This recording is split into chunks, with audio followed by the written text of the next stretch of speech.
Na ďalekých okrajoch indického subkontinentu, kde rieky vyrezávajú kľukaté chodníky do slnkom rozpálenej zeme, potajomky klíčili prvé semienka civilizácie. Malé skupiny ľudí, kedysi kočovní lovci, sa začali usádzať pri zdrojoch vody a postupne si osvojovali umenie obrábania pôdy a chovu zvierat. Po mnohých storočiach sa tieto skromné spoločenstvá naučili obrábať úrodnú pôdu a pestovať pšenicu, jačmeň i ďalšie základné plodiny. Takto si utvárali hlbšie putá s krajinou aj medzi sebou navzájom. Objavila sa hlinená keramika zdobená jednoduchými geometrickými vzormi. Drevené chatrče sa postupne premenili na obydlia z hlinených tehál. Vznikol pocit trvalosti, ktorý naznačoval možnosti omnoho vznešenejšie než samotné prežitie. Pravidelný rytmus siatia a žatvy nahradil starší kočovný spôsob života. Nikto nezaznamenal tieto najrannejšie okamihy písomným slovom a nevyčnieval žiadny monument, ktorý by ohlasoval ich činy. Predsa však miestni roľníci a remeselníci položili základnú vrstvu ľudského úsilia. Zdieľali náradie, vymieniali úrodu a občas uzatvárali spojenectvá s blízkymi osadami. Ich dni formovala súhra počasia a pôdy, ktorá prehlbovala vďačnosť i ostražitosť voči darom a výzvam prírody. Hoci boli tieto rozvíjajúce sa spoločnosti rozmermi skromné, boli predzvesťou pozoruhodných premien. Napokon sa na tomto subkontinente, rozmanitom podnebím i reliéfom, mali zrodiť prekvitajúce centrá obchodu, umenia a viery. V tejto zárodočnej etape však takáto veľkoleposť ležala v ďalekej budúcnosti a čakala na nové prejavy vynaliezavosti, ktoré privedú Indiu na prach mestského života.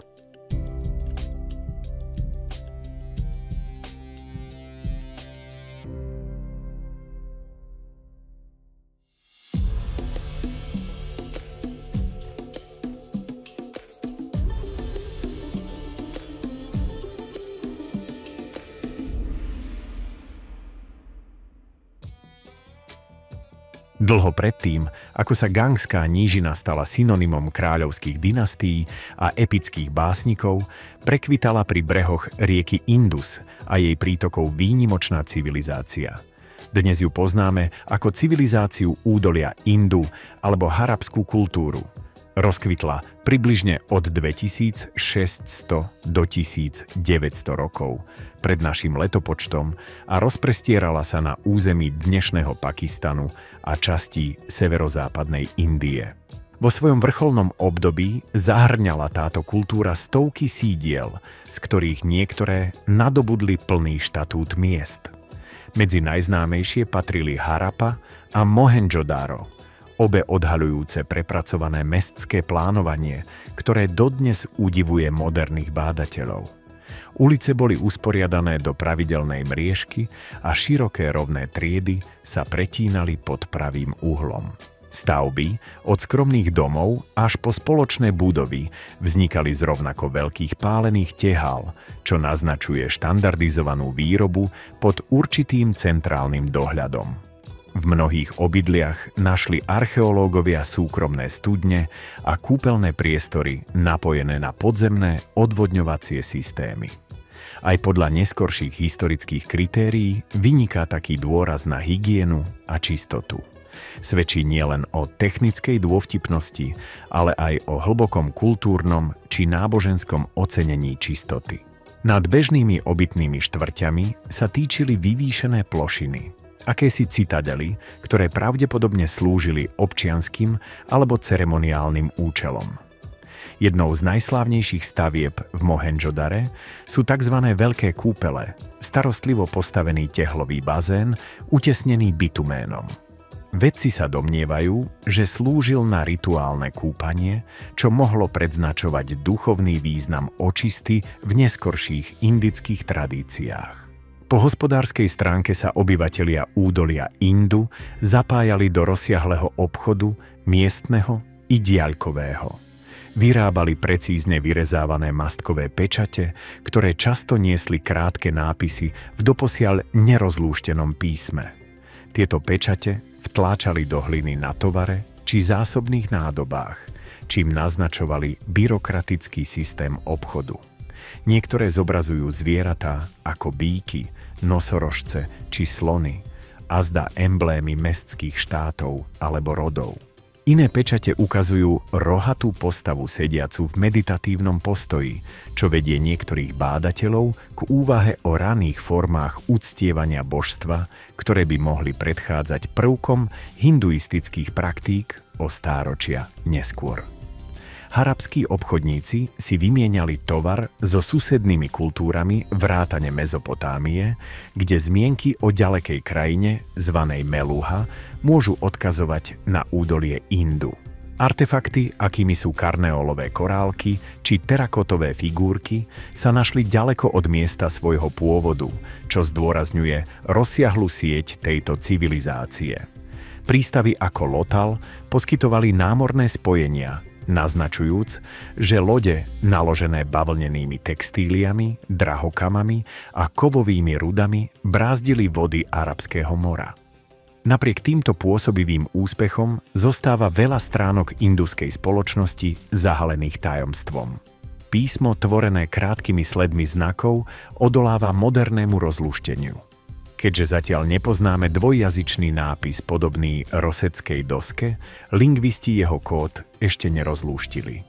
Preto vieme len málo o politickom systéme či o úlohách kňazov a vládcov. Nenašli sa jednoznačné palácové ani chrámové stavby, čo vedie k domnienke, že spoločnosť mohla byť egalitárnejšia alebo spravovaná radami namiesto absolútnych monarchov. Náboženské predstavy treba takisto odvodzovať z nepriamych stôp. Terakotové figurky, často ženského pohlavia, ktoré môžu stelesňovať bohyne plodnosti, pečate so zvieratami či zloženými bytosťami a možný raný prototyp Šivu, nazývaný pečať Pašupati. Hoci sú tieto interpretácie presvedčivé, zostávajú hypotetické. Hmotná kultúra naznačuje spoločnosť, ktorá si cenila poriadok, plánovanie a zrejme aj silný zmysel pre komunitnú identitu. Okolo 1900 rokov pred naším letopočtom sa objavili znaky úpadku. Mestské centrá sa postupne vyprázdňovali a niektoré charakteristické prvky induského plánovania sa vytrácali.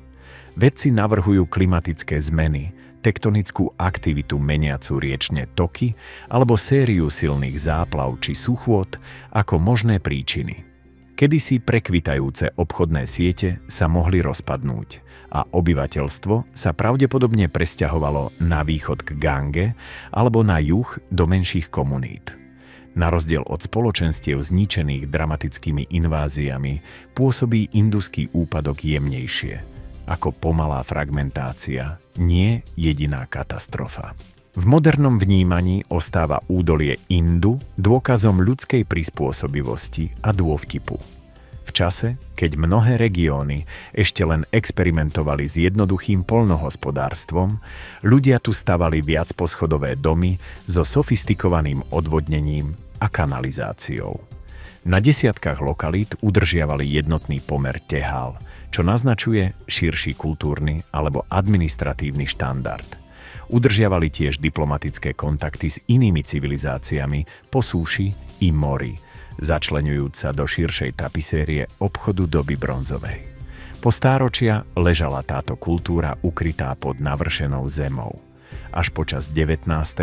a začiatku 20. storočia odkryli archeologické práce Harapu a Mohendžodaro. Aj potom postupoval výskum pomaly a občas ho prerušili politické nepokoje v regióne. Odhalené ruiny však svedčili o úrovni mestskej zručnosti, ktorú staroveký svet len zriedka dosiahol. Široké ulice, mohutné sípky a precízne rozvrhnuté citadely hovoria o kolektívnej vízii presahujúcej hranice jednotlivých mestských štátov. Konečný osud induskej civilizácie ukazuje, ako môžu environmentálne a hospodárske faktory rozpliesť aj tie najlepšie plány. Jej dedičstvo však pretrvalo. Časom povstali na indickej pôde iné kultúry, azda ovplyvnené pretrvávajúcimi tradíciami remesla, mestskej organizácie a náboženských symbolov. Stáročia na to, keď sa ujali nové jazyky a viery, mohli legendy a spomienky uchovať slabé ozveny induskej veľkoleposti. Podrobnosti sa strácajú, no trvalé stopy civilizácie, hlboko v aluviálnych nížinách, hovoria mnoho o odolnosti a ambícii, ktoré mali formovať budúcu dráhu Indie.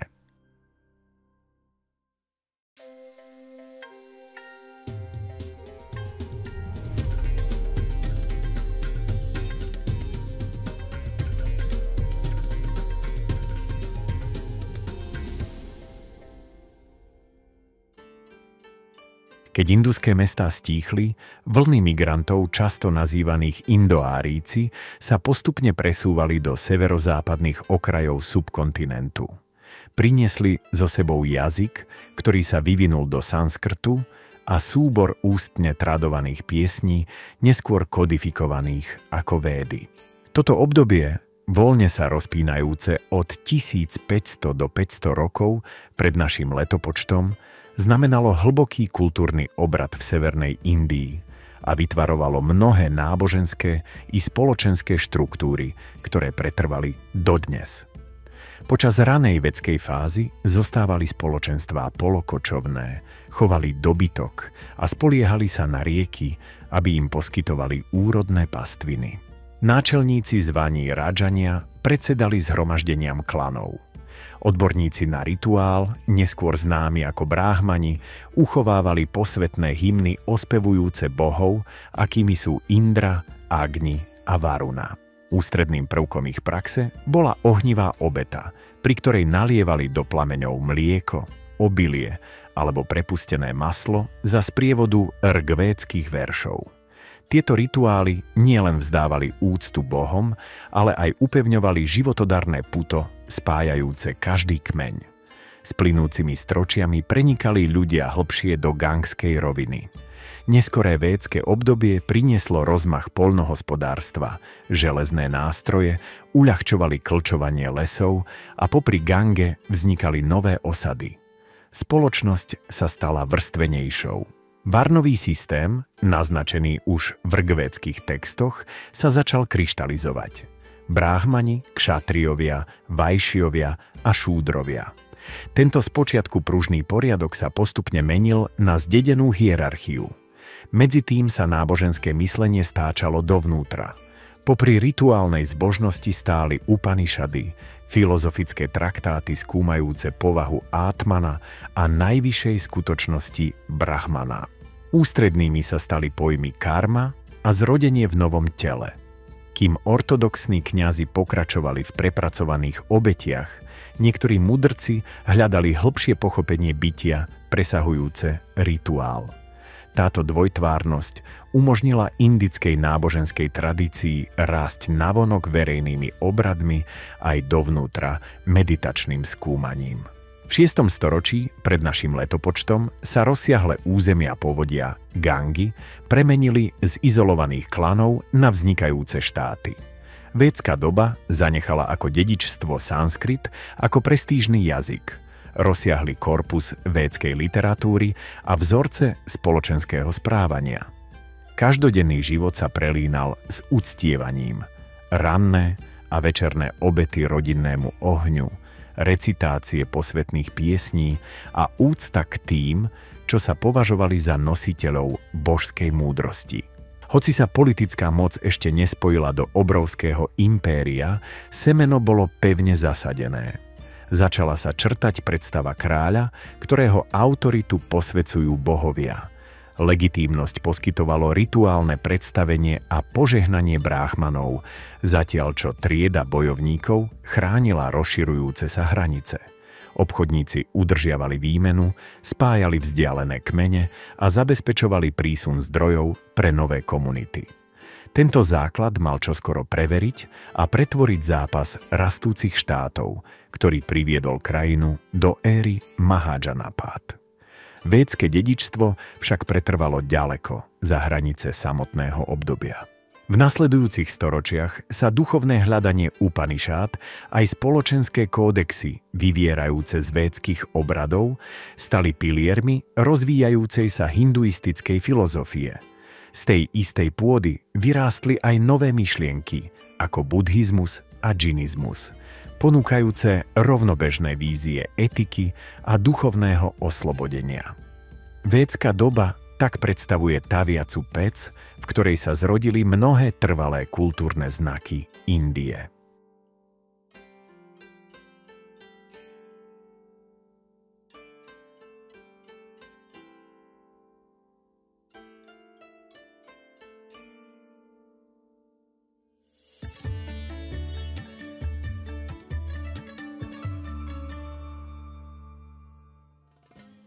V 7. a 6. storočí pred našim letopočtom pokrývala severnú Indiu mozaika nových politických celkov zvaných Mahadžanapady. Veľké kráľovstvá vyrastajúce zo starších kmeňových osídlení. Niektoré boli monarchiami ovládanými rodmi kšatrijských kráľov, kým iné, napríklad Vačská konfederácia, fungovali ako republiky spravované zhromaždeniami klanových náčelníkov. Každá Mahadžanapada sa snažila ovládať obchodné cesty, polia a strategické opevnenia, čo viedlo k častým rivalitám a meniacim sa spojenectvám. Spomedzi týchto štátov sa Magadha vynorila ako obávaná mocnosť. Ležiac prevažne v úrodných krajoch dnešného Biháru, Magadha ťažila z hojných poľnohospodárskych zdrojov, polohy pri Gange a prístupu k ložiskám železa v blízkych pahorkoch. Postupní vládcovia, počnúc dynastiou Haryanka, si uvedomovali potenciál týchto výhod. Za kráľa Bimbisaru, ktorý panoval v 6. storočí pred naším letopočtom, Magadha ovládla Angu na východe a upevnila si nároky dynastickými sobášmi. Bimbisara preslávil svoj dvor tým, že hostil duchovné osobnosti, akými boli Buddha a Mahavira, čo naznačuje náboženskú tolerantnosť i diplomatickú prezieravosť. Bimbisarov syn Ajatasatru pokračoval v otcových ambíciách. Spevnil hlavné mesto Ráčgriha mohutnými hradbami a neskôr začal budovať nové správne stredisko Pátaliputra pri sútoku veľkých riek. Podľa niektorých prameňov použil pri dobývaní Vačskej konfederácie inovatívne obliehacie zbrane, čo dokazuje, že vojenské technológie Magadhy sa vyvíjali. V tom čase už Magadha nebola len miestnym kráľovstvom, začala ovládať svojich susedov a pripravovala pôdu pre ešte väčšie zjednotenie. Obdobie sprevádzala aj bujná intelektuálna fermentácia. Kým bráhmani konali védske rituály na rôznych dvoroch, nové náboženské a filozofické hnutia získavali priazeň u elít aj u prostého ľudu. Buddha, narodený ako kšatria v klane Šákyovcov, hlásal strednú cestu, ktorá spochybňovala prísnu védskú ortodoxiu. Mahavira, spájaný s džinizmom, učil asketickej sebadisciplíne a nenásiliu. Obaja si nachádzali stúpencov naprieč Mahadžanapadami, čo odrážalo klímu otvorenosti voči novým ideám. Napriek duchovnému kvasu však zostávala doba hlboko politická. Štáty ako Kosala, Kaši a Avanti súperili o prvenstvo, no Magadha ich predbehla strategickými výbojmi a prezieravou správou. Na sklonku 5. storočia pred našim letopočtom sa miska váh moci rozhodne naklonila v prospech Magadhy. Králi neinvestovali len do vojska, ale aj do ciest, mestských úprav a daňových sústav. Ganga sa stala životodarnou tepnou obchodu, prevážajúc obilniny a tovar do nových trhov. Magadské ambície napokon vyústili do vzostupu dynastie Nanda, preslávenej obrovským bohatstvom a vojskom, ktorému sa vraj nik nevyrovnal. Ich vplyv siahal ďaleko za povodie Gangy, pôsobiac na cudzincov dojmom i hrôzou. Hoci Nandovci boli mocní vládcovia, ich ťažké dane a centralizovaná správa vyvolali nevôľu u poddaných. podmienky dozreli na vnútorné povstanie, ktoré na konci 4. storočia pred našim letopočtom zosadilo posledného kráľa Nandovcov, Dánu Nandu. V okamihu tohto otrasu uchmatol moc mladý uchádzač menom Chandragupta, ktorému radil prefíkaný poradca Čánakya. Tým založil Maurísku ríšu, útvar, ktorý rozsahom zatienil všetky predchádzajúce kráľovstvá. Magadha, kedysi len jedna zo 16 Mahadžanapád, tak zaujala ústredné miesto v indických dejinách. Na pozadí palácových intríg, spojenectiev a rozvíjajúceho sa náboženského myslenia sa Severná India približovala k zjednotenej ríši.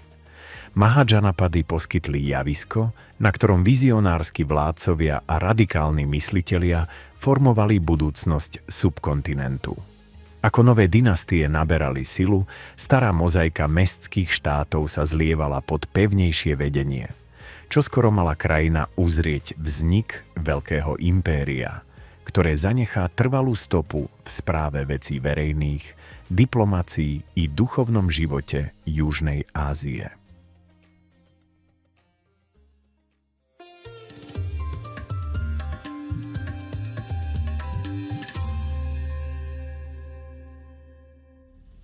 V 5. storočí pred našim letopočtom sa Magadha rozvinula zo skromného kráľovstva na obávanú regionálnu silu. Základy budúceho impéria však položilo niekoľko dynastií, ktoré sa v rýchlom slede vystriedali: Haryanka, Šišunaga a napokon Nandovci. Každá priniesla nové vlny upevňovania a administratívnej presnosti, čím Magadha zatienila súperov na gangských pláňach. Za kľúčovú postavu línie Haryanka sa často považuje kráľ Bimbisara. Zručný panovník prepájal dobývanie i diplomáciu, aby rozšíril magadhské hranice. Manželské zväzky posilnili putá s okolitými štátmi a pričlenenie Angy otvorilo východné obchodné cesty. Medzi dvorskými prijatiami a strategickým plánovaním si Bimbisara našiel miesto aj pre duchovné učenie. Podľa tradície udržiaval priateľské vzťahy s Budhom a daroval mu bambusový háj pri svojej metropole Ráčgriha. Či už z úprimnej zbožnosti alebo bystrého politického odhadu, táto podpora pomohla buddhizmu ticho preniknúť medzi úradníkov i obchodníkov. Po Bimbisarovej vláde prešla moc na jeho syna Ajatasatru. Hoci si trón prisvojil uprostred rodinných intríg, Ajatasatru sa ukázal rovnako odhodlaný. Spevnil Ráčgrihu kamennými hradbami a ďalej šíril magadský vplyv na ostatné Mahadžanapady. Dobitie Vačskej konfederácie si vyžiadalo novo vyvinuté obliehacie stroje, čo naznačuje, že vojenská technika Magady výrazne pokročila. Ajatasatru však, podobne ako jeho otec, viedol dialog aj s duchovnými osobnosťami doby.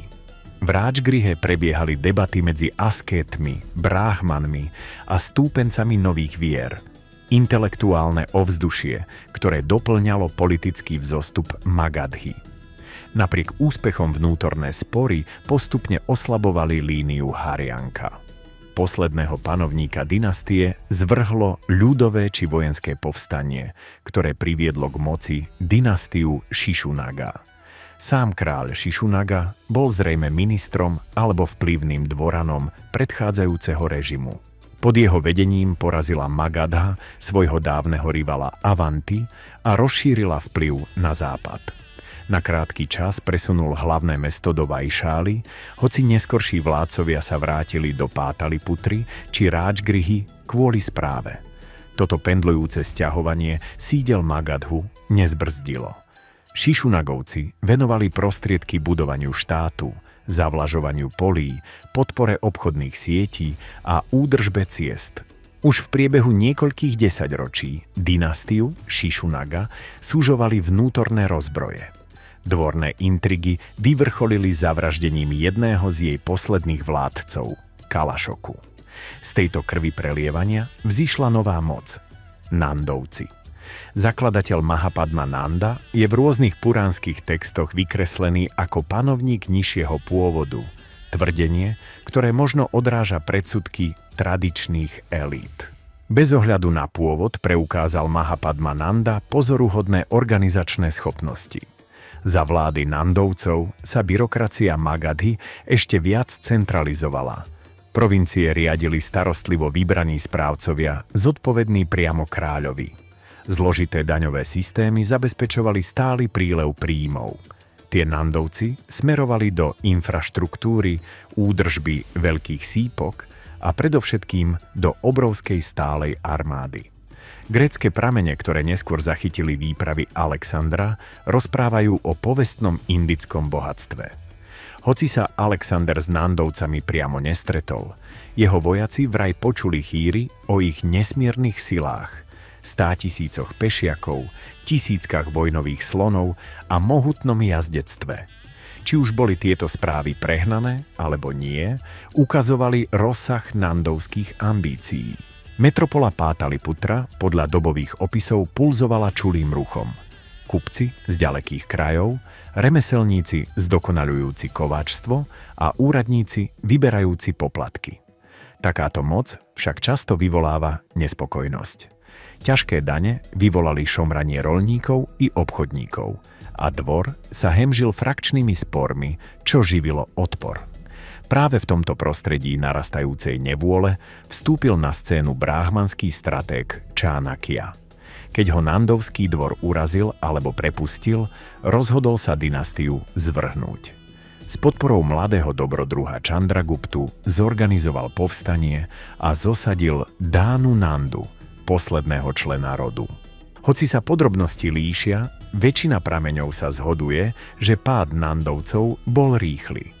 Sklamaní vojvodcovia sa pridali k Chandraguptovi a Čánakyovi, alebo aspoň nebránili kráľa s odhodlaním. Po prevzatí moci si Chandragupta Maurya prisvojil magadhský trón, čím urobil rozhodný rez s minulosťou. Nandovci však zanechali prevratné dedičstvo. Ich centralizovaná správa a disciplinovaná armáda sa stali vzormi pre nasledujúce ríše. Dokonca aj Čánakyová rozprava Arthašástra naznačuje inovácie i výstrelky nandovského režimu. Tak sa stalo, že dynastia, ktorú Čánakya pomohol zničiť, vytvorila základy impéria odsúdeného zatieniť všetkých predchodcov. Víťazné ťaženia Hariankovcov odštartovali prvý rozmach Magadhy, Šišunagovci si udržali jeho dynamiku a nandovská ambícia spojila ohromné zdroje pod jedinou korunou. V mnohých ohľadoch posunuli hranice toho, čo mohla podkontinentálna monarchia dosiahnuť, či už v správe alebo vo vojenskej sile. Napriek tomu ich čoskoro zatieni úsvit maurískej éry, keď Chandragupta a jeho následníci premenia Magadhu na ríšu, rozprestierajúcu sa takmer po celý subkontinent. V tomto zmysle funguje búrlivý príbeh predmaurískych dynastií ako predohra k veľkolepej imperiálnej symfónii, ktorá sa chystá zaznieť.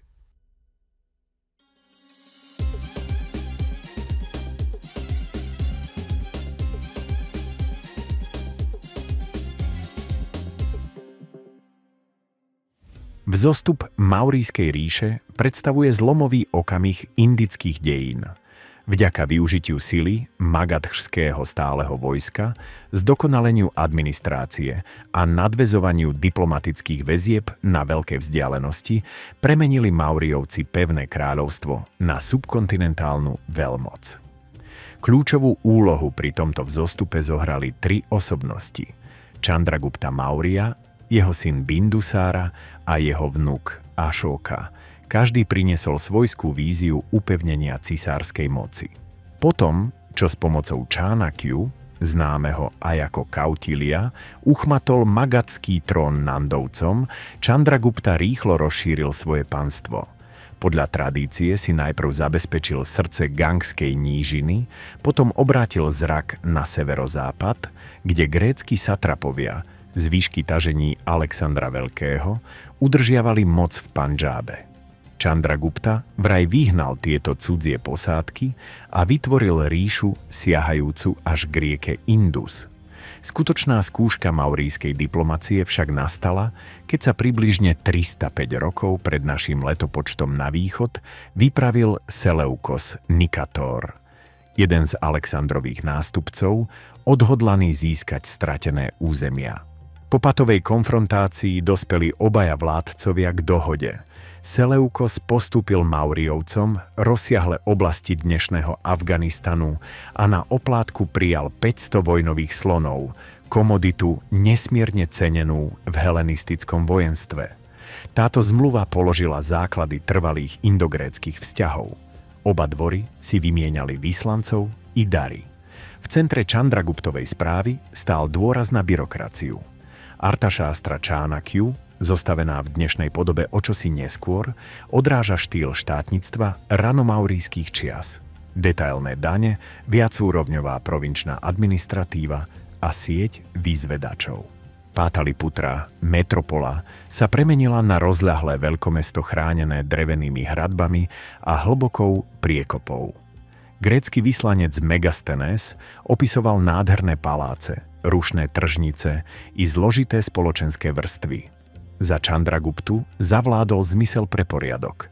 Zákony vymáhali sudcovia, pracujúci boli organizovaní pri verejných stavbách a centralizované záznamy umožňovali trónu sledovať dianie v celej ríši.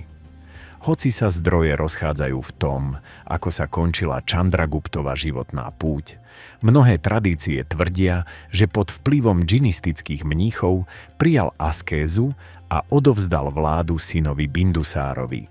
Nech to bolo akokoľvek, ríša, ktorú zanechal, bola impozantná. Jej hranice boli zabezpečené, pokladnicu plnili systematické dane a cesty uľahčovali obchod i rýchly pohyb vojska. Len málo ktorý staroveký štát sa mohol pochváliť takou hĺbkou administratívnej prepojenosti. Bindusára, často zatienený otcom a synom, však zohral kľúčovú úlohu pri udržiavaní maurískej sily.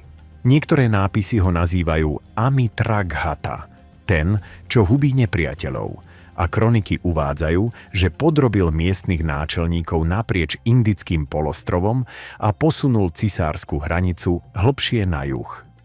Výboje sa zastavili len kúsok od tamilských kráľovstiev na úplnom juhu, čo naznačuje logistické limity i odolnosť tamojších štátov, akými boli Čólovia a Pandžovia. Napriek tomu Bindusárovo ovládnutie dekánskej plošiny umožnilo čulú výmenu tovarov, korenín, rúd a tkanín medzi severom a juhom. V diplomácii si Bindusára udržiaval otvorené spojenia s helenistickými mocnosťami. Vyslanci zo Seleukovskej ríše i iných gréckych štátov navštevovali Pátaliputru, čím podporovali medzikultúrne kontakty. Existujú dôkazy, že grécki remeselníci a kupci našli v maurískych krajoch príležitosti, zatiaľ čo indické slonovinové výrobky, exotické zvieratá a luxusný tovar putovali na západ. Hoci buddhizmus začal kvitnúť už za Chandraguptu, Bindusára sa zrejme prikláňal k brahmanistickým tradíciám. Napriek tomu toleroval rozmanité presvedčenia a vyhol sa sektárskym roztržkám, ktoré by mohli narušiť správu. Historické podrobnosti o jeho vláde sú skromné a pochádzajú najmä z neskorších zmienok či denníkov cudzokrajných návštevníkov. Zdá sa však, že posilnil administratívny aparát zdedený od Chandraguptu, efektívne vyberal dane a dbal na dobré zásobovanie maurískeho vojska. Život na dvore v Pátaliputre si pravdepodobne zachoval kozmopolitný ráz a hostil predstaviteľov z rôznych kútov Indie i zahraničia. Po Bindusárovej smrti vypukol medzi jeho potomkami boj o trón. Z tohto chaosu vystúpil Ašóka, ktorý sa stal jedným z najfascinujúcejších panovníkov dejín. V raných rokoch sa podobal bežnému dobyvateľovi. Viedol krvavé ťaženie proti východnému štátu Kalinga, čo stálo životy množstva ľudí. Toto víťazstvo však znamenalo morálny prelom. Konfrontovaný so spúšťou Ašóka, údajne prešiel hlbokou vnútornou premenou, zavrhol ďalšiu agresiu a prijal dhammu, mravný zákon, ktorý chcel presadiť po celej ríši. Tento obrad nebol iba rétorikou. Ašókove edikty, vytesané do skál a stĺpov naprieč maurískym územím, poskytujú priame svedectvo o jeho politike. Napísané v miestnych prákrtových nárečiach a miestami aj v gréčtine a aramejčine na severozápade, vyzývajú na súcit, spravodlivé vládnutie a miernosť. Hlásajú náboženskú znášanlivosť a vyzývajú všetky vierovyznania, buddhistov, bráhmanov, džinistov i iných na pokojné spolunažívanie. Úradníci nazývaní Dhamma Mahamatrovia dohliadali na verejné blaho, spravodlivé zaobchádzanie s poddanými a šírenie Ašókových etických zásad. Hoci Ašóka osobne prijal buddhizmus, nezaviedol ho ako štátom vynúcované náboženstvo. Financoval však monumentálne stúpy, kláštory a pútnické cesty. Administratívna štruktúra, ktorú zdedil po Chandraguptovi a Bindusárovi, podporovala rozsiahle verejné stavby. Cesty so stromami a studňami uľahčovali cestovanie, nemocnice a veterinárne centrá sa objavili v rôznych oblastiach. Prijímajúc ahimsu, zásadu nenásilia a súcit, Ašóka sa snažil povzniesť vládnutie nad prosté vyberanie daní. Aktívne sa obracal na susedné kráľovstvá. Niektoré edikty spomínajú vyslanectvá k helenistickým kráľom, Čólom a ďalším, čo naznačuje zámer šíriť morálne posolstvo aj za hranice. Jemnejšia tvár maurískej moci spolu so zlepšenou infraštruktúrou podporovala obchod a pohyb učencov. Buddhizmus zapustil korene na Srí Lanke, v Strednej Ázii i v častiach juhovýchodnej Ázie. Ašóka sám hovoril o víťazstve dhamov, ktoré považoval za vyššie než akékoľvek vojenské podrobenie. Napriek vznešeným ideálom si ríša stále vyžadovala dane a vojsko na udržanie jednoty. V niektorých odľahlých provinciách mali miestni správcovia široké právomoci a občas túžili po nezávislosti. Po takmer 4 desaťročiach vlády Ašóka zomrel. Hoci si získal všeobecnú úctu, jeho príklad nezabránil budúcej nesvornosti. Jeho nástupcom chýbala rovnaká morálna autorita i osobná energia. Rozsah ríše bolo ťažké kontrolovať a miestne elity si zvykli na svojstojnosť. Jedna po druhej sa okrajové oblasti vzdiaľovali od centra. Približne 185 rokov pred našim letopočtom Maurjovská línia skončila, keď generál Pušjamitra Šunga zosadil posledného maurískeho kráľa. Napriek tomu mali Mauriovci na subkontinent obrovský vplyv. Ukázali, že jednotný politický útvar môže siahať od Afganistanu po Bengalský záliv a spájať rozmanité kultúry pod jedným prístreším. Ich administratívna schéma, provincie vedené kráľovskými zástupcami, sofistikované dane a štátom financované cesty zostala vzorom pre nasledujúce dynastie. Ašókovo morálne vládnutie zároveň rezonovalo ďaleko za hranice Indie, najmä v buddhistickom svete. Pútnici a mnísi šírili príbehy o spravodlivom kráľovi, ktorý presadzoval toleranciu a ľudskú slušnosť. V nasledujúcich storočiach sa legendy o Chandraguptovej prefíkanosti a Ašókovej láskavosti vplietli do eposov a folklóru.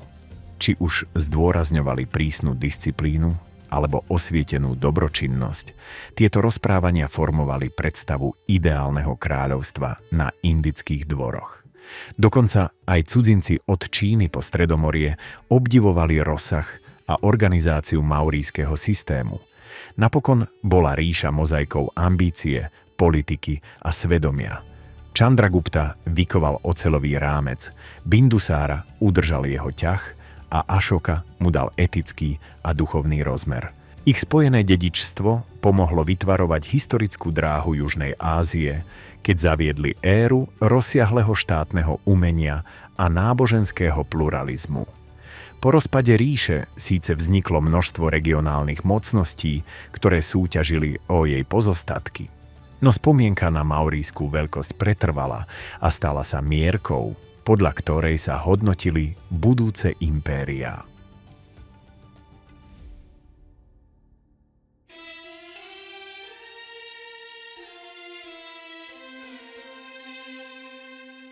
Ašokovo úmrtie oslabilo jednotiaci prvok Maurískej ríše. Nasledujúci vládcovia zápasili s udržaním centralizovanej autority a miestni mocipáni si čoraz viac určovali vlastnú cestu. Približne 185 rokov pred našim letopočtom zvrhol posledného maurískeho panovníka Pušjamitra Šunga, bývalý vojenský veliteľ.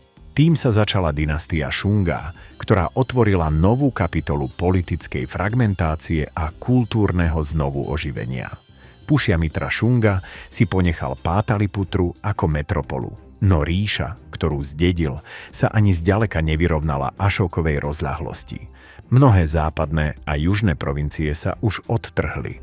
Napriek tomu sa Šungovci správali sebavedomo.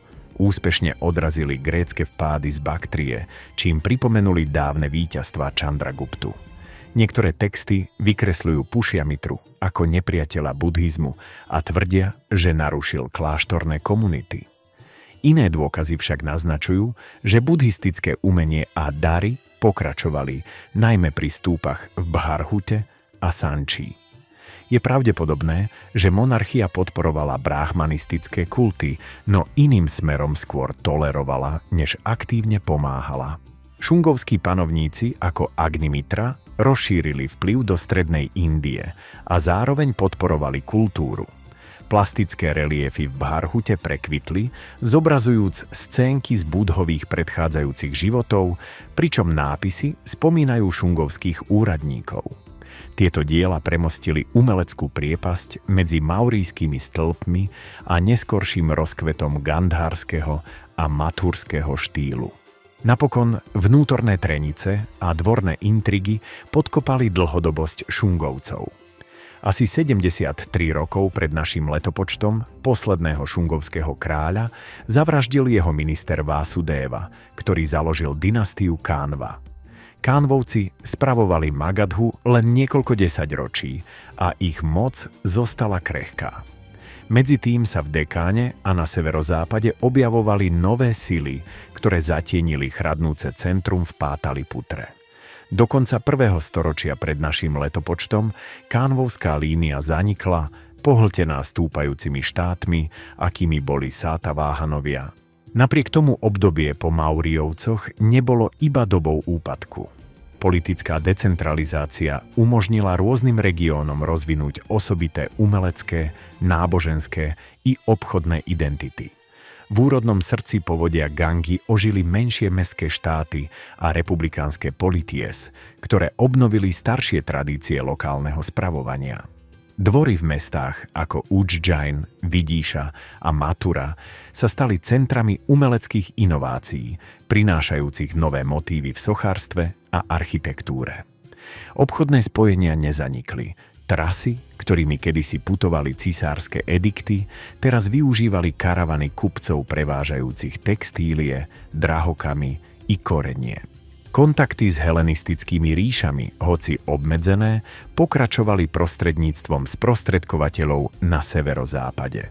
Putujúci mnísi, askéti a filozofi nachádzali ochrancov na miestnych dvoroch, čím udržiavali intelektuálny život svieži. Hoci žiadna jediná moc nedokázala ovládnuť celý subkontinent, mozaika menších štátov vytvorila súťaživé, no kultúrne živé prostredie. Dynastie Šunga a Kánva tak vyplnili medzeru medzi maurískym centralizmom a ďalšou vlnou regionálnych kráľovstiev. Zachovali niektoré prvky cisárskej správy, napríklad provinčné rozdelenie či mestské pevnosti, ale nemali zdroje ani charizmu na obnovenie celoindického zjednotenia. Buddhizmus, džinizmus a hinduistické tradície sa ďalej vyvíjali, občas sa stretli v konflikte, no často koexistovali v rovnakých mestských priestoroch. Onedlho sa na severozápade zdvihnú nové sily, Indogrékovia, Šakovia a napokon Kušáni, ktoré začnú formovať ďalšiu epochu indických dejín. Uprostred všetkých otrasov však ozveny maurískej administratívy pretrvávali v miestnych zákonníkoch i spomienkach, pripomínajúc, čo kedysi bolo.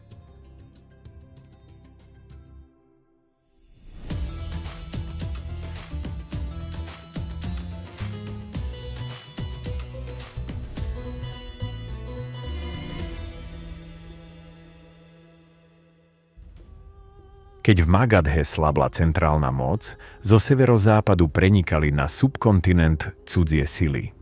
Tieto invázie, od indogréckych kráľov cez skitských Šakov až po kočovných Kušánov, prinášali nielen vojenské strety, ale aj hlboké kultúrne splynutie. Medzi 2. storočím pred naším letopočtom a 2. storočím nášho letopočtu sa severozápadná India zmenila na pulzujúce pohraničie, kde sa stýkali iránske, helenistické a domáce tradície. Po ťaženiach Alexandra Veľkého hľadeli grécki vládcovia v Baktrii na východ s expanzívnymi ambíciami. Demetrios I bol medzi prvými, čo prekročili Hindukúš a zriadili grécky ovládané enklávy v Pandžábe. Postupne vzniklo viacero indogréckych kráľovstiev, každé s vlastnými mincami a metropolou. Najznámejší panovník Menandros, ktorého indické pramene nazývajú Milinda, údajne vládol rozsiahlemu územiu zo Sagaly, dnešného Sialkotu. Buddhistický dialog Milinda Paňha zachytáva Menandra v rozhovore s mníchom Nágasénom, čo naznačuje, že niektorí indogrécki králi prijali alebo aspoň rešpektovali miestne viery. Grécka prítomnosť zanechala hmatateľné stopy v kultúre. Dvojjazyčné mince niesli na jednej strane gréčtinu, na druhej charošty, alebo bráchmy. Umelecké štýly priniesli helenistickú záľubu pre realizmus a objavili sa v raných sochách v hornom údolí Indu. Títo Indogrékovia zaviedli pokrokové techniky hrazby mincí a presné váhy, čím ovplyvnili obchod ďaleko za svojimi hranicami. Ich vláda však bola rozdrobená. Súperiaci, grécki panovníci často bojovali o prvenstvo. Na sklonku 1. storočia pred naším letopočtom čelili neúprosnému tlaku migrujúcich kmeňov, akými boli Šakovia. Postupne sa indogrécke bašty scvrkávali, no ich dedičstvo pretrvalo v mincovníctve, umení i v enklávach grécky hovoriacich spoločenstiev, ktoré sa pravdepodobne zliali so širším indickým prostredím. Šakovia, pôvodom z centr ázijských stepí a v indických textoch označovaní ako Šaka alebo Skity, boli vytlačení ďalšími kočovnými skupinami. V polovici 2. storočia pred naším letopočtom zvrhli grécko-baktrijské kráľovstvo a zostúpili do Gandháry a Pandžábu. Jedna vetva sa usadila v severozápadnom regióne, iná postupovala ďalej do západnej Indie a vytvorila útvar, ktorý neskôr vstúpil do dejín ako západní kšatrápovia. Ich vládca Maues, známy aj ako Móga, ovládol územia okolo Takšíly a uplatňoval iránske správne zvyklosti popredkávané miestnymi normami. Súbežne získali tzv. Západní satrapovia moc nad krajinami Gujarat, Malva a časťami Maharáštry. Králi ako Nahapána a Rudradáman prví razili mince, na ktorých sa grécke písmo spájalo s bráhmi alebo chároštchí. Rudradáman sa preslávil najmä sanskritským nápisom oslavujúcim jeho výboje a vládu, ktorý predstavuje skorý dôkaz rastúcej prestíže sanskritu. Takéto kríženie iránskych a indických prvkov vytvorilo pestrú mozaiku. Šákská šľachta podporovala buddhistické jaskyne, financovala miestne chrámy a občas si pripisovala rodokmene spájajúce ich s hrdinami hinduistických eposov. Postupom času sa moc Šákov oslabovala pod tlakom indických dynastií, napríklad Satavahánov, no na niektorých miestach pretrvali až do prvých storočí nášho letopočtu. Popri Šákoch si zóny vplyvu vybudovala aj ďalšia iránska skupina, ktorú historici označujú ako Indopartov.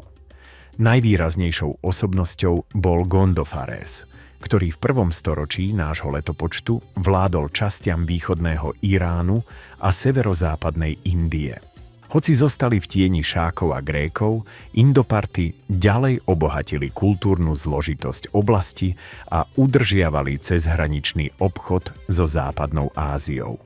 Apokryfné kresťanské spisy spomínajú apoštola Tomáša, ktorý mal prísť na Gondofarésov dvor, čo dokazuje, že rôzne vierovyznania putovali po obchodných koridoroch spájajúcich Stredomorie, Perziu a Indiu.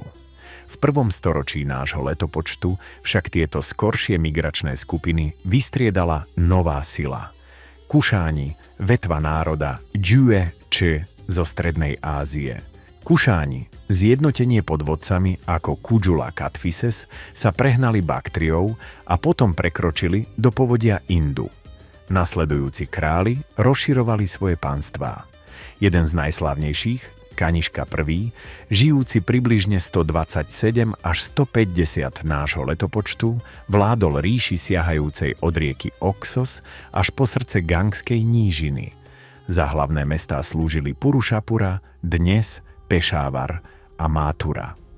Kaniška preslávil buddhizmus, hoci v jeho minciach sa uctieval celý panteón božstiev, gréckych, perských, hinduistických i buddhistických. Za jeho vlády dosiahol gandhársky umelecký štýl vrchol, keď spojil grécko-rímsky realizmus s indickou symbolikou.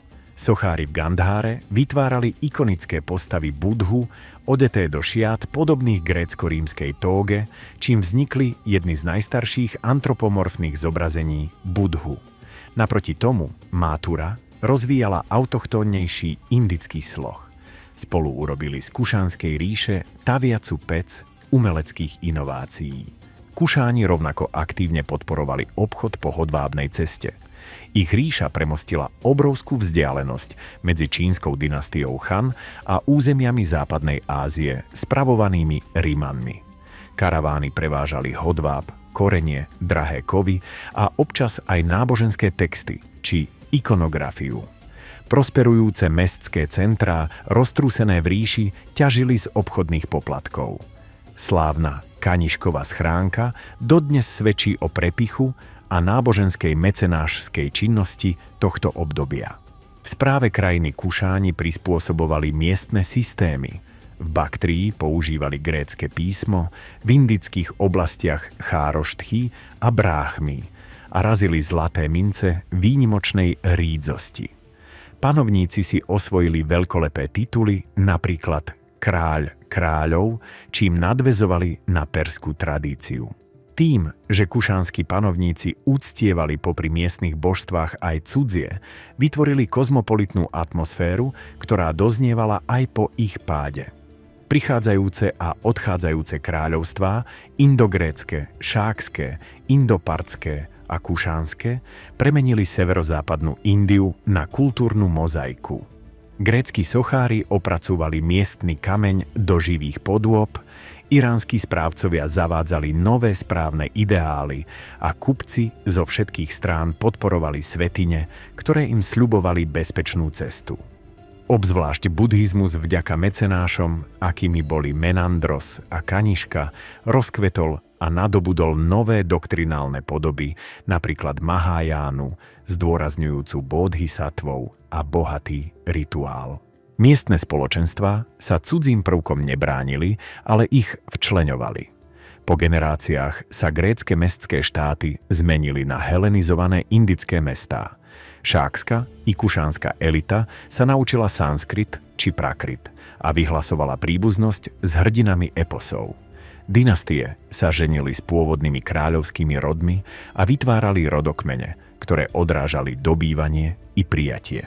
Tvorivý rozmach zanechal gandhárske reliéfy, mince s indogréckym umením a nápisy oslavujúce od árijských bohov až po iránskych duchov. Koncom kušánskej nadvlády okolo 3. storočia nášho letopočtu prešla indická subkontinenta premenou. Oblasť Gangy zostala pulzujúca, no severozápad sa stal mocenským centrom, križovatkou karaván, pútnikov a armád. Na juhu zároveň vystúpili na výslne dynastie ako Satavahánovia, ktoré prepájali kultúry ešte výraznejšie. Scéna bola pripravená na nové spojenectvá. Keď kušánska moc slabla, nastupovali miestni vládcovia a nové dynastie a pridávali do indickej tapisérie ďalšie vlákna. Indogréci, Šákovia a Kušáni síce pochádzali spoza indických hraníc, no ich trvalá stopa dosvedčuje schopnosť subkontinentu prijímať a pretvárať rozmanité vplyvy. Zaviedli nové formy vlády a razili mince symbolizujúce kultúrnu jednotu. Kráľovstvá, zrodené z migrácie a dobyvačných ťažení, napriek tomu rozvíjali účenosť, remeslá i náboženské hľadanie. Tak preniesli dedičstvo starých indických civilizácií do obdobia zvýšenej prepojenosti a stali sa vzorom pre neskoršie epochy vlády a výmeny.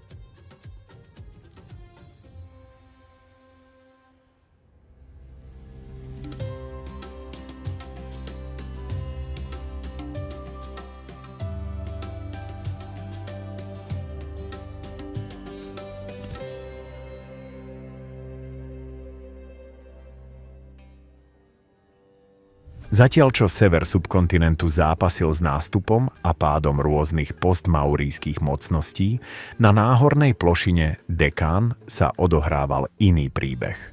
Tu sa okolo konca 3. storočia pred naším letopočtom vynorila významná pôvodná dynastia Satavahánov, nazývaná aj Andhrovci, ktorá napokon ovládla veľkú časť polostrovnej Indie. Jej správa a kultúrna podpora prepojili sever a juh novým a trvalým spôsobom. Satavahanovia odvodzovali pôvod od pololegendárnych predkov, no skutočne vystúpili do popredia za kráľov ako Simuka a neskôr Satakarni I. Nadväzujúc na maurijské správne praktiky, zriadili regionálne centrá a razili osobitnú menu. Ich jadro zahrňalo dnešné štáty Maharashtra, Telangána a Andhra Pradeš. Hlavné mesto sa občas presúvalo od Pratištány, dnešného Pajtanu pri rieke Godávari, po miesta ako Amaravati. Satavahanskí panovníci namiesto prísnej centrálnej moci často uznávali miestnych náčelníkov, ktorí odvádzali tribút a podľa potreby poskytovali vojsko. Gautamiputra Satakarni, vládnuci na prelome 1. a 2. storočia nášho letopočtu, vyniesol dynastiu na vrchol. Porazil západných kšatrápov, skýtskych vládcov usadených v častiach Gudžarátu a Malvy a obnovil domáce panstvo. Jeho matka Gautami Balašrí zväčšnila jeho výboje nápismi, ktoré ho oslavovali ako obnoviteľa brahmanského poriadku. Satavahanovia však neboli nábožensky úzkozráci. Podporovali aj buddhizmus a obdarúvali kláštorné komplexy, akými sú skalné jaskyne v Nášiku, Karle a Bhadži. Za ich vlády prekvitol obchod, ktorý živil siete spájajúce Gangskú nížinu, západné prístavy na Arabskom mori a južný cíp Indie. Na rozdiel od rozsiahlej byrokracie, Maurijov spájali satavahanské inštitúcie kráľovský dohľad s feudálnymi prvkami.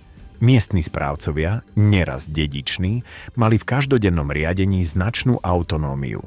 Vznešené ženy z kráľovského rodu, vrátane kráľovien a kráľovských vdov, niekedy sponzorovali náboženské stavby a v jaskyniach zanechávali svoje mená. Prakrit slúžil ako hlavný jazyk úradných nápisov, hoci vplyv sanskritu postupne rástol. Obchod, vnútrozemský i námorný, tvoril kľúčový pilier satavahanského blahobytu. Kupci sa venovali pobrežnej plavbe popri západnom pobreží, vyvážali bavlnené tkaniny, korenie a drahokamy. Tovar prúdil cez veľké prístavy, ako sú Sopara, Bharuč a Kalian, čím prepájal Indiu s rozľahlým indicko-oceánskym okruhom. Nálezy rímskych mincí v oblastiach Andhra Pradéšu a Tamil Nádu dosvedčujú živý obchod s oblastiami Stredomoria. Tieto hospodárske väzby podnecovali rast miest a podporovali remeslá i cechy v tkáčstve, kováčstve či hrnčiarstve. Satavahanovia úzko súvisia s rozvojom tzv. Ranandhrajskej školy umenia, najmä viditeľnej na stúpach v Amarávatí. Dômyselne vyrezávané vápencové dosky zobrazujú scény zo života Buddhu a jeho minulých vtelení a spájajú rozprávačské majstrovstvo s jemnou estetikou. Jaskinné chrámy vo západných Ghátoch, z ktorých mnohé financovala satavahánska šľachta, a obchodnícke cechy majú zdobené stĺpy a klenuté modlitebné haly, tzv. Čajtie. Nápisy vzdávajú úctu donátorom z rôznych vrstiev, kráľom, kupcom i remeselníkom a odhaľujú sieť mecenášstva presahujúcu sociálne rozdiely. Darilo sa aj hinduistickému uctievaniu. Hoci sa Gautamiputra Satakarni prezentoval ako ochranca védskej ortodoxie, dynastia sa nikdy nepokúsila potlačiť iné viery. Išlo o obdobie náboženskej koexistencie, nadväzujúce na staršie vzory Ášoku a ďalších. Na niektorých miestach stávali svätyne Šivu či Višnu popri buddhistických vihárách, čo podčiarkuje pluralistickú povahu Dekkánu. Koncom 2. storočia nášho letopočtu si však nepretržité konflikty, najmä so západnými kšatrápmi, vybrali daň.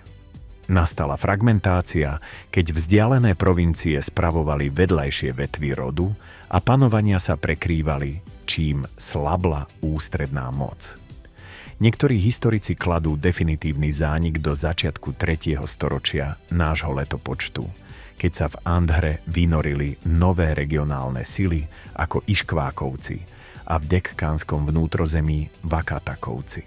Napriek konečnému rozpadu zanechali Satavahánovia trvalú stopu.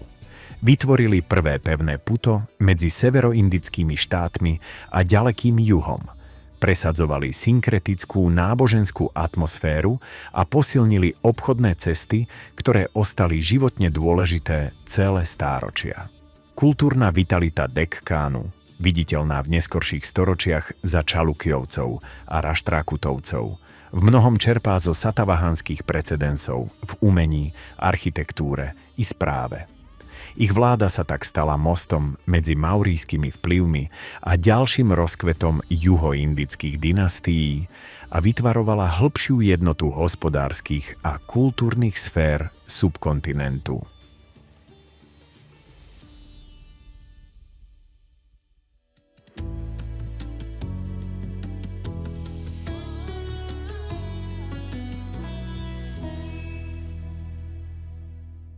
Zatiaľ čo severná a stredná India zažívali sled imperiálnych mocností, ďaleký juh sa vyvíjal po vlastnej osi.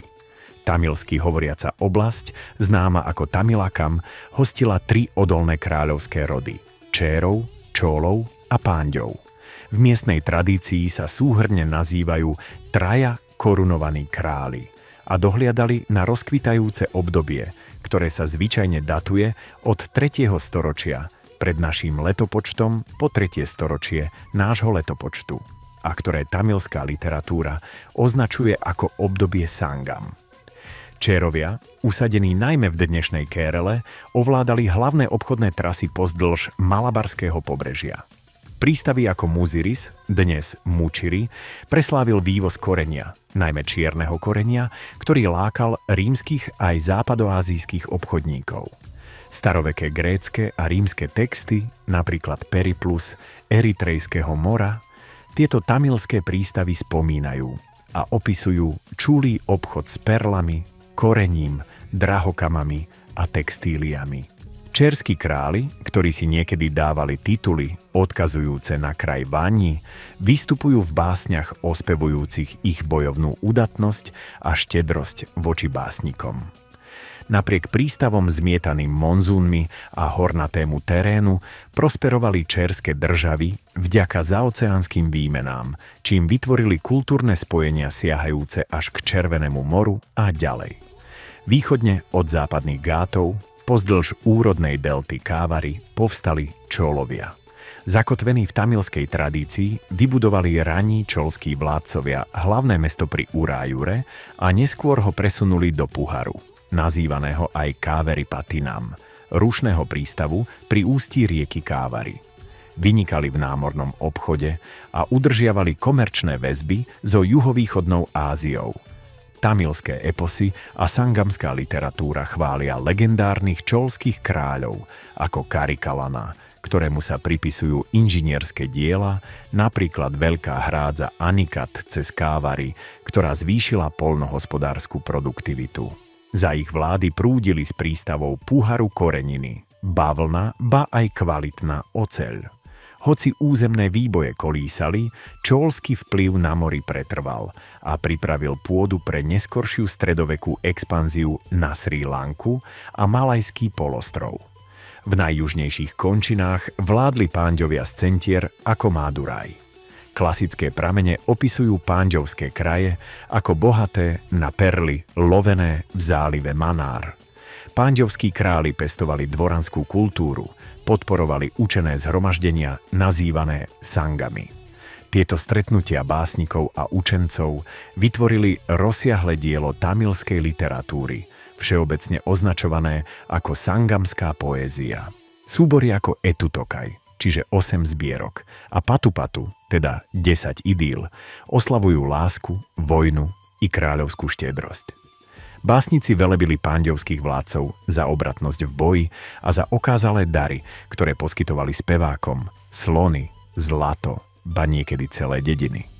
Sangamská poézia však nie je len propagandou, ponúka živý pohľad na tamilskú spoločnosť.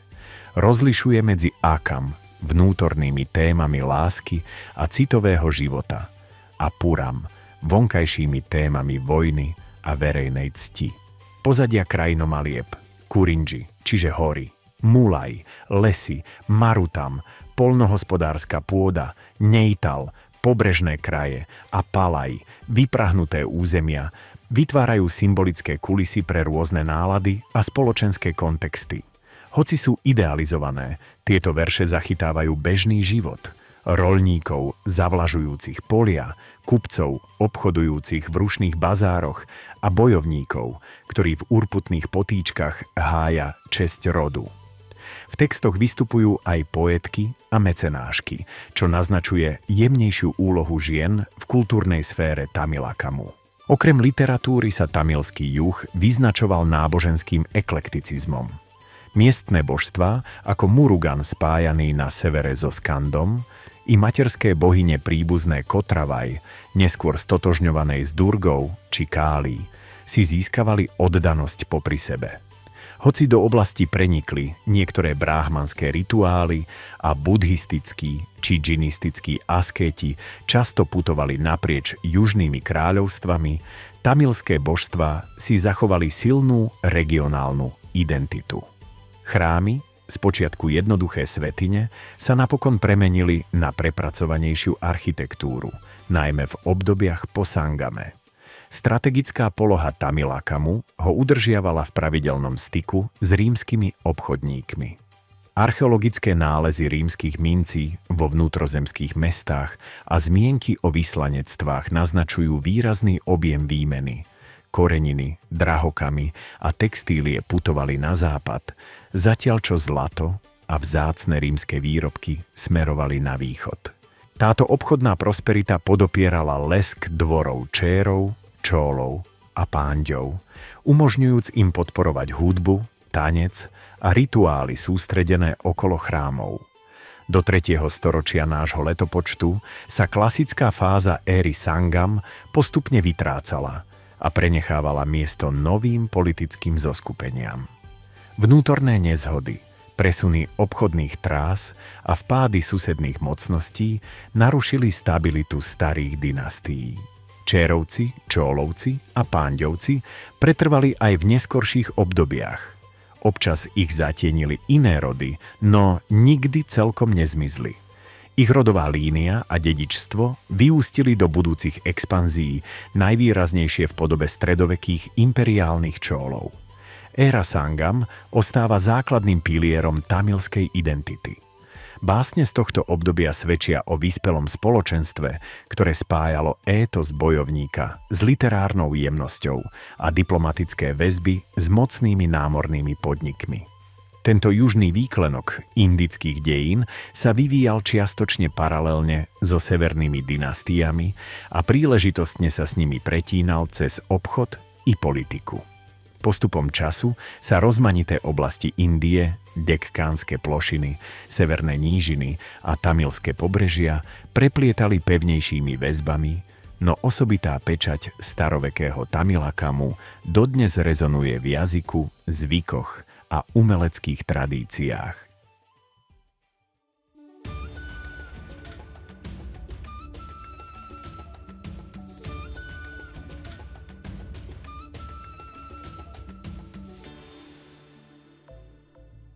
Na prelome 4. storočia nášho letopočtu sa v severnej Indii vynorila nová mocnosť, ktorá otvorila obdobie často velebene ako klasický vek.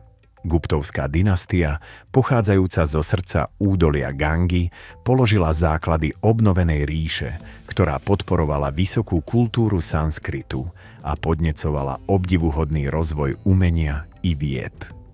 V popredí stáli dvaja panovníci, Chandragupta I a jeho syn Samudragupta, ktorých výboje a štátnické umenie formovali budúcnosť subkontinentu.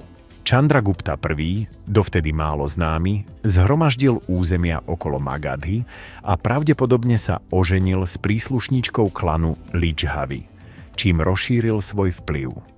Približne 320 nášho letopočtu prijal titul Maharájadiraja, kráľ kráľov, a tým ohlásil svoje vrcholné postavenie. Hoci bol jeho štát menší než dávne územné rozpätie Mauriov, Chandraguptovo kráľovstvo ťažilo z úrodných gangských nížin, živých obchodných trás a obnoveného mestského rastu. Práve v tomto prostredí začali Guptovci raziť zlaté mince s podobizňou kráľa po boku kráľovnej Kumaradévy, významným symbolom panovníckej identity, ktorý udával tón aj neskorším guptovským emisiám. Panovanie Chandraguptu I. zostáva zdokumentované len čiastočne. Nápisov je málo, no neskoršie guptovské pramene ho oslavujú ako rodinného patriarchu, ktorý upevnil spojenectvá a stabilizoval jadro ríše.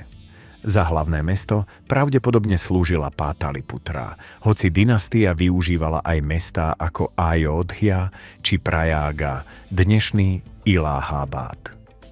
Keď panovník zomrel, Guptovci už ovládali súdržné kráľovstvo pripravené na ďalšiu expanziu pod vedením jeho dediča. Na trún nastúpil približne 335 nášho letopočtu a Samudragupta sa rýchlo ukázal ako mimoriadne dynamická osobnosť.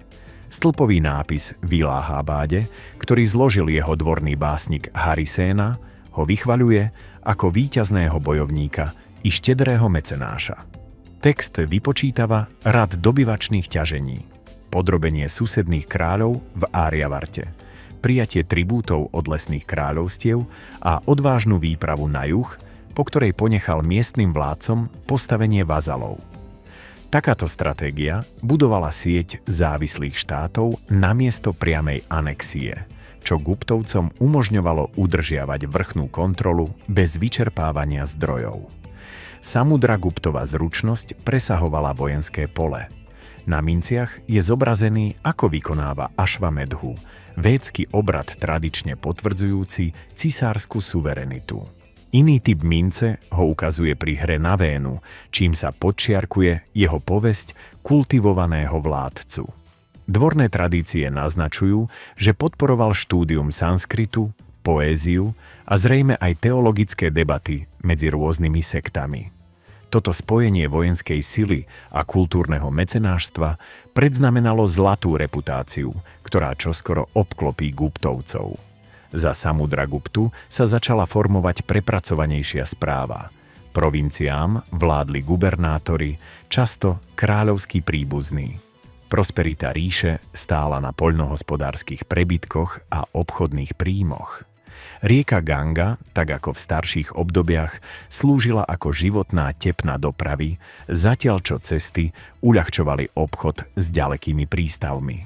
Guptovská byrokracia nekopírovala vyčerpávajúcu sieť maurijských vyzvedačov, no zachovala si dostatočný dohľad na výber daní a potlačenie vzbúr. Bráhmani a iné elity požívali kráľovskú priazeň a varnársky systém, už dávno fungujúci, nadobudol pevnejšiu legitimitu prostredníctvom väzieb na guptovských vládcov. Náboženská scéna zostala pluralistická.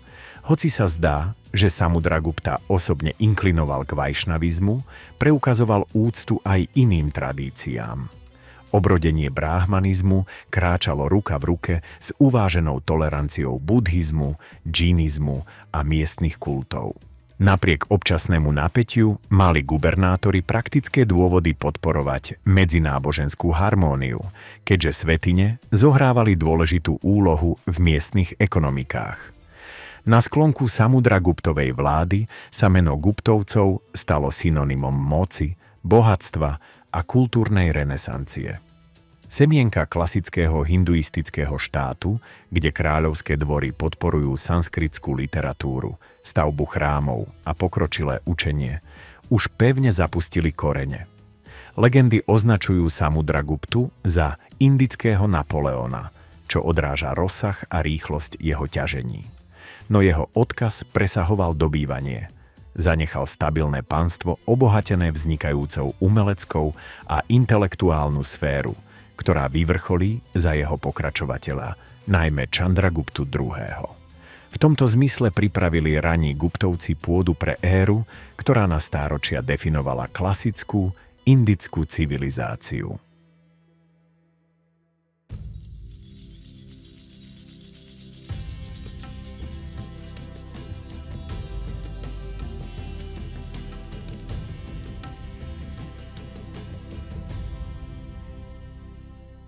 Na prelome 5. storočia nášho letopočtu dosiahla Guptovská ríša úroveň, ktorú mnohí historici označujú za jej zlatý vek. Toto obdobie, približne vymedzené vládou Chandraguptu II., Kumaraguptu I. a Skandaguptu, prinieslo príval umeleckej tvorivosti, prelomové objavy v matematike a astronómii i výraznú podporu sanskritu. Politické výzvy síce pretrvávali, najmä na hraniciach ríše, vnútorné jadro však zažívalo stabilitu a prosperitu len zriedka kedy zaznamenanú v starších indických epochách. Po ambicióznej vláde Samudraguptu upevnil jeho nástupca Chandragupta II.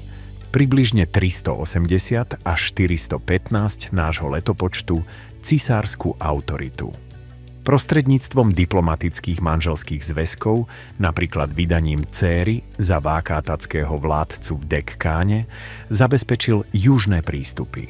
Navonok sa preslávil podrobením západných kšatrápov, skýtskej dynastie, ktorá dlho spochybňovala severozápadné oblasti. Tieto víťazstvá otvorili lukratívne obchodné trasy z gudžarátskych prístavov do Strednej Ázie. Otlačok ríše sa teraz tiahol naprieč väčšinou severnej Indie, od Arabského mora po Bengálsko.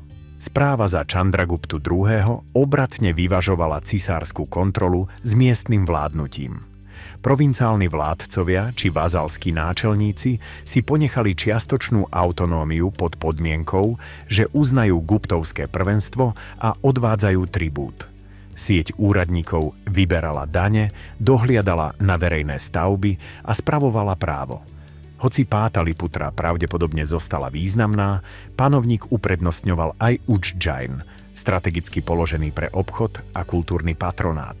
Súdobé opisy čínskeho pútnika Faxiana, známeho aj ako Fa Hasien, vykresľujú dobre usporiadanú ríšu. Pútnik si všimol mierne tresty za zločiny, neprítomnosť trestu smrti a množstvo filantropických inštitúcií podporujúcich cestujúcich a žobravých askétov. Skutočnosť bola zrejme zložitejšia. Miestne spory a pohraničné šarvátky pretrvávali. Napriek tomu pretrváva celkový dojem prosperity. Charakteristickým znakom guptovského zlatého veku bol rozkvet sanskrtskej literatúry. Kráľovské dvory prijali sanskrit ako jazyk prestíže, čím zatienili staršie používanie prakritu pre oficiálne nápisy. Básnici, dramatikovia a učenci rozkvitali pod guptovským patronátom. Tradícia hovorí o Navaratnoch, 9 klenotov, na dvore Chandraguptu II., hoci presné zloženie zostáva čiastočne legendárne. Najslávnejší z nich je Kálidása, oslavovaný ako najvýznamnejší básnik a dramatik klasickej Indie. Diela ako Šakuntala, Meghaduta, Posol oblakov a Raghuvamša spájajú lyrickú eleganciu s hlbokou citovou prenikavosťou a po stáročia ovplyvňovali literárne tradície naprieč Áziou. Ďalšia významná osobnosť, Amara Simha, zostavil Amarakošu, priekopnícky sanskritský tezaurus. Štúdie o gramatike, estetike a náboženskej filozofii sa množili, keďže ríša podporovala intelektuálne úsilie. Hoci mnohé texty sa stratili alebo časom prepracovali, dochovaný korpus svedčí o rozkvetu literárnej tvorivosti, ktorý urobil z Guptovského dvora magnet pre hľadačov poznania. Guptovské obdobie zaznamenalo pozoruhodný vývoj v umení a architektúre, často označovaný za klasickú fázu indickej sochárskej a chrámovej tvorby. Kamenné i terakotové sochy nadobudli ladnú, idealizovanú realistickosť, ani príliš strnulú, ani úplne naturalistickú. V Sárnáte vytvorili remeselníci pokojné podobizne Budhu s jemným úsmevom a plynulými rúchami, čím stanovili nové štandardy ikonografie, ktoré sa rozšírili po južnej a juhovýchodnej Ázii. Aj chrámová architektúra vstúpila do novej fázy. Staršie dynastie uprednostňovali drevené či skalné svätyne. Za Guptovcov sa začali objavovať kamenné stavby, najmä zasvetené Višnúovi alebo Šivovi. Hoci mnohé rané príklady sa zrútili, zachované miesta ako chrám Dašavatára v Deogarhu prezrádzajú záľubu v ozdobných portáloch, prepracovaných paneloch zobrazujúcich mýty z Rámájany či Purán a svätyni Garbhagriha s hlavnou božskou sochou. Tieto inovácie neskôr vyústili do veľkolepých chrámových komplexov stredovekej Indie.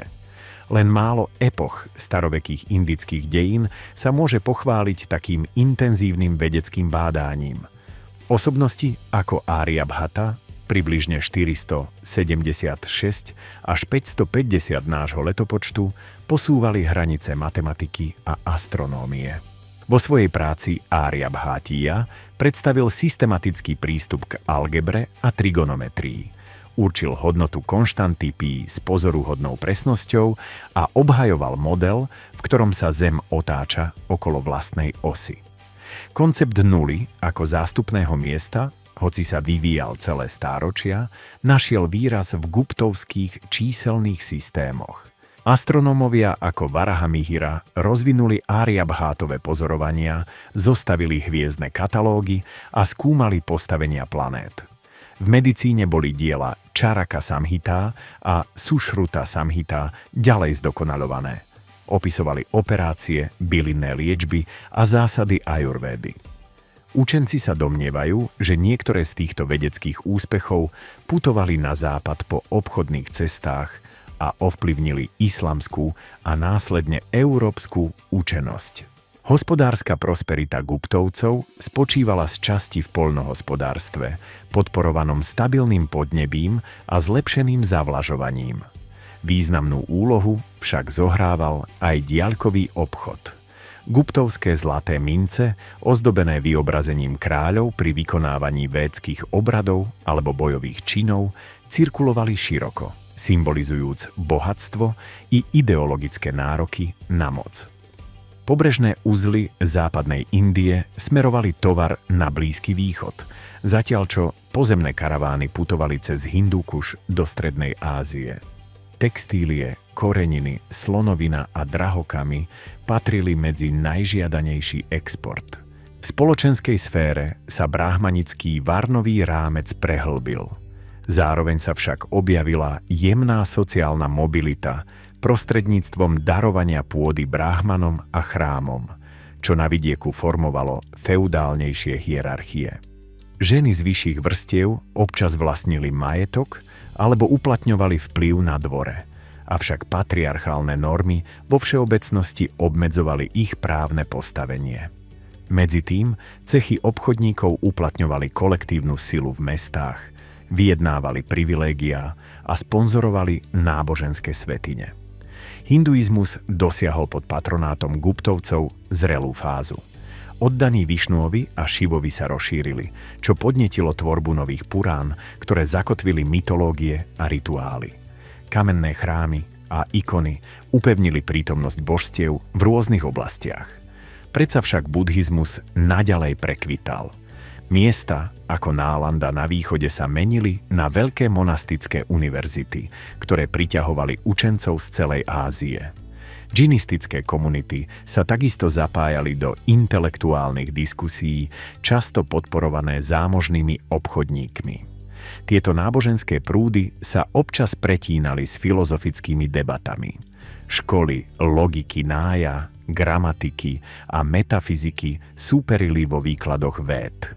Guptovské dvory často hostili takéto rozhovory, čo odráža širokú toleranciu ríše voči intelektuálnej rôznorodosti, hoci v rámci širšieho bráhmanického kultúrneho rámca. Napriek možnému sektárskému súpereniu si väčšina štátov uvedomovala stabilizačnú úlohu náboženských inštitúcií a pútnickej dopravy. Od polovice 5. storočia čelila guptovská moc vonkajším tlakom. Hunovia, známi ako Heftality, začali prenikať do severozápadnej Indie. Skandagupta, približne 455 až 467 nášho letopočtu, odrazil prvé vpády, no za cenu obrovských nákladov. Po jeho smrti spravovala ríšu séria menej schopných vládcov a územie sa čoraz viac trieštilo. Neustále konflikty vyčerpávali pokladnicu a spôsobili pokles rídzosti zlatých mincí. Provinciálni gubernátori využili príležitosť na vytvorenie polonezávislých štátov, čím ďalej oslabovali centrálnu moc. Začiatkom 6. storočia stratili Guptovci väčšinu svojich západných oblastí v prospech húnskych votrelcov a miestnych povstalcov. Posledný úder prišiel, keď sa v srdci ríše vynorili nové dynastie, ako neskorí Guptovci a Maukáriovci. Hoci nominálni Guptovci prežívali ešte niekoľko desaťročí, ríša už nikdy nenadobudla svoj zlatý lesk.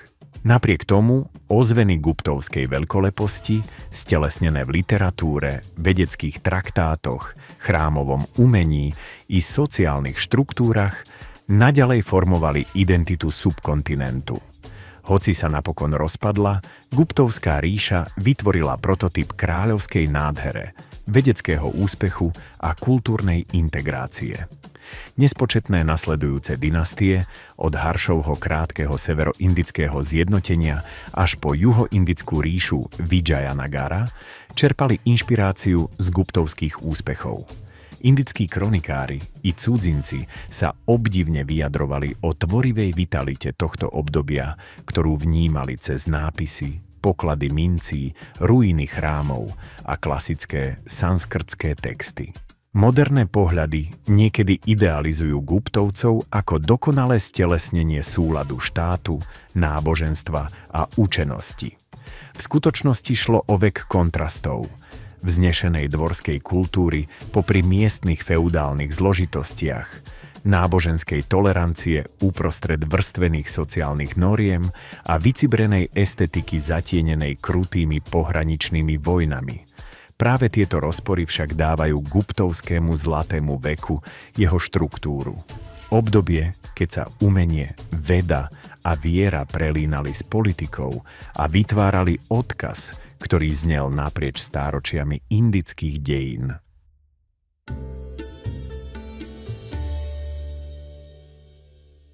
Uprostred 5. storočia nášho letopočtu stála Guptovská ríša na vrchole kultúrneho rozmachu, no pod povrchom sa už ozývala nespokojnosť a vonkajšie hrozby podkopávali jej základy.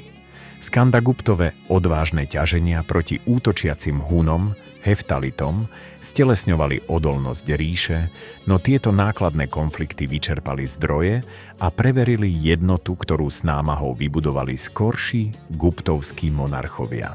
Keď Skandagupta okolo 467 rokov nášho letopočtu zomrel, zanechal po sebe impérium vyčerpané neustálými vojnami. Za sebou sa valili ďalšie a ďalšie vlny Hunov, ktorí využívali oslabené pohraničie severozápadnej Indie. Títo stredoázijskí nomádi už predtým zničili veľké štáty pozdĺž hodvábnej cesty. Pod vodcami, akými boli Toramána a neskôr Mihirákula, prenikli hlboko do subkontinentu, rozvrátili obchodné trasy a pustošili bohaté mestá. Neskorší guptovskí vládcovia ako Budhagupta a Narasimhagupta sa síce pokúšali držať hranicu, no s rozličným výsledkom. Miestni správcovia, čoraz samostatnejší, neraz odpadli alebo sa radšej dohodli s Hunmi, aby si zachovali vlastnú moc. Ťarcha nepretržitých bojov vyčerpávala cisársku pokladnicu. Kedysi preslávené guptovské zlaté mince ubúdali na množstve i rídzosti. Hmotný odraz slábnuceho bohatstva ríše. Podfinancovaná správa nedokázala vyberať dane ani financovať veľkolepé stavby, takže infraštruktúra chátrala. Formálne ešte stále vládli králi z rodu Guptov v Magadhe a vo východnej Indii, no ich dosah sa stenčoval. Nápisy prezrádzajú rozpadajúcu sa hierarchiu. Miestni vládcovia vyhlasovali polonezávislosť a zakladali vlastné dynastie. Popri vojenských neúspechoch urýchľovali úpadok aj spoločensko-hospodárske zmeny. Feudálne dohody, pri ktorých dvor udeľoval pôdu šľachte, náboženským inštitúciám či vojenským veliteľom, trieštili autoritu. Regionálni páni hromadili moc i zdroje, ktoré kedysi smerovali do hlavného mesta. Roľníci sa ocitli závislí skôr od feudálnych veľmožov, než od kráľovských úradníkov. Takže panovník mimo jadrových území zostával prevažne symbolickou postavou. Nábožensky i kultúrne však guptovské oblasti neprestávali pulzovať. Buddhizmus prekvital v kláštoroch, akým bola Nálanda, a hinduistická zbožnosť kvitla okolo rastúcej siete chrámov. No vojensky a byrokraticky upadajúca ríša už nedokázala zaručiť pútnikom bezpečný prechod ani ochrániť obchodné karavány. Pozemný obchod, ktorý kedysi prinášal bohatstvo do severoindických miest, sa pod tlakom neustálych bojov zužoval a presúval. Na úsvite 6. storočia sa Guptovská ríša rozpadla na dobro. Hunovia si vytvorili dočasné oporné body v Pandžábe a častiach Gangskej nížiny. Regionálne dynastie ako Maukáriovci v Kannauji a neskorí Guptovci vo východnej Indii zdedili len úlomky cisárskeho územia. Hoci si títo nasledovníci občas privlastnili slávne guptovské meno, aby posilnili svoju legitimitu, chýbali im zdroje i zjednocujúca vízia na obnovenie celoindickej moci. Guptovský odkaz však vrhal dlhý tieň. Ich podpora sanskritskej literatúry, chrámovej architektúry a vedeckých snách zažala trvalú renesanciu indickej kultúry. Aj keď politická jednota vyprchala, intelektuálne a umelecké úspechy guptovského veku ďalej formovali dvory jednotlivých kráľovstiev. Básnici a učenci ho citovali ako mierku klasickej vytúženosti a chrámové staviteľstvo sa pod povládím postguptovských dynastií rozvíjalo do nových fóriem. Na súmraku guptovskej hegemónie sa subkontinent vracal k rozdrobenému obrazu dávnejších storočí. Superiace mocnosti bojovali o prevahu, občas zjednotili rozsiahle oblasti, no sever už nedali pod jediné žezlo. Aspoň nie dovtedy, kým sa v stredoveku nevynorili ďalšie veľké ríše. Tak sa skončil stáročný pokus o veľkolepú cisársku integráciu. Hoci neexistuje presná deliaca čiara oddeľujúca starovekú Indiu od nasledujúcich období, pád Guptov predstavuje výrazný zlom, ktorý uzatvoril éru pozoruhodnej konzistentnosti v kráľovskom mecenášstve, štátnej správe a kultúrnom rozkvete. Rozpad neprišiel náhle, no signalizoval koniec klasickej starovekej fázy Indie. V jej tieni sa vynorili nové útvary, niektoré krátkodobé, iné trvalejšie, ktoré vplietli čerstvé nite do neustále sa meniacej tapisérie subkontinentu. Pozemné cesty sa presmerovali Námorný obchod si našiel iné koridory a náboženské centrá sa prispôsobili novým patrónom. Na kozmickej osi indických dejín zostáva guptovský vek zlatým majákom jednoty a umeleckej vznešenosti, ktorý učenci i tradičné rozprávania velebia už celé veky. Jeho zánik otvoril prechodné obdobie, v ktorom sa prelínala kontinuita kultúrnej identity s bojom o politické preusporiadanie. To všetko utváralo ranostredoveký svet.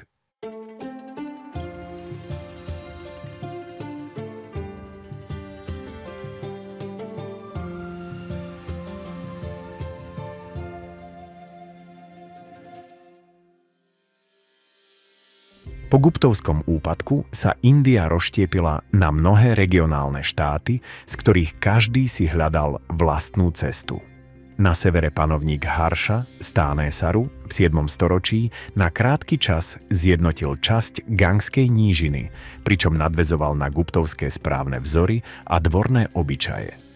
Aj jeho ríša sa však po smrti rozpadla, čo odráža širší trend lokalizovanej moci. Na Dekáne sa po Vákátakovcoch striedali nové rody, neskôr napríklad Čalukjovci, ktorí ďalej rozvíjali obľubu chrámového umenia a sanskritského vzdelania. Na ďalekom juhu postsangamské kráľovstvá pripravovali pôdu pre veľkolepé čolské expanzie stredoveku.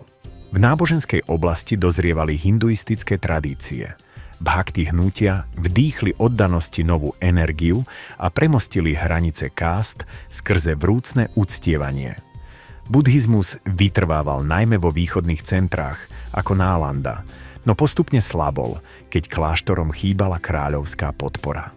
Džinistické obce si udržiavali stabilné miesto v mestských ohniskách.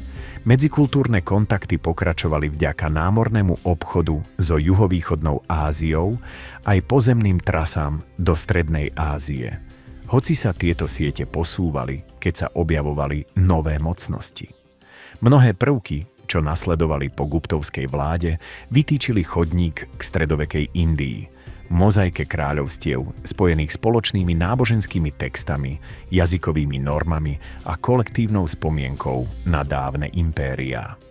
Hoci sa už žiadnej monarchii nepodarilo naplno napodobniť celoindický dosah klasického veku, dedičstvo maurískeho vládnutia a guptovskej kultivovanosti naďalej formovalo miestne dvory a literárne tradície. Pre dnešného pozorovateľa neznamená koniec starovekej Indie kultúrne prerušenie, ale skôr bod obratu. Prechod do ďalšieho cyklu regionálnej dynamiky a kultúrnej renesancie. Od najstarších dedín na brehoch Indu až po súmrak guptovskej veľkoleposti sa staroveké dejiny Indie javia ako tapiséria, utkaná rozličnými národmi, dynastiami a vierami. Každá kapitola predstavuje neoddeliteľné vlákno v trvácnej tkanine jednej z najneprestajne sa vyvíjajúcich civilizácií sveta.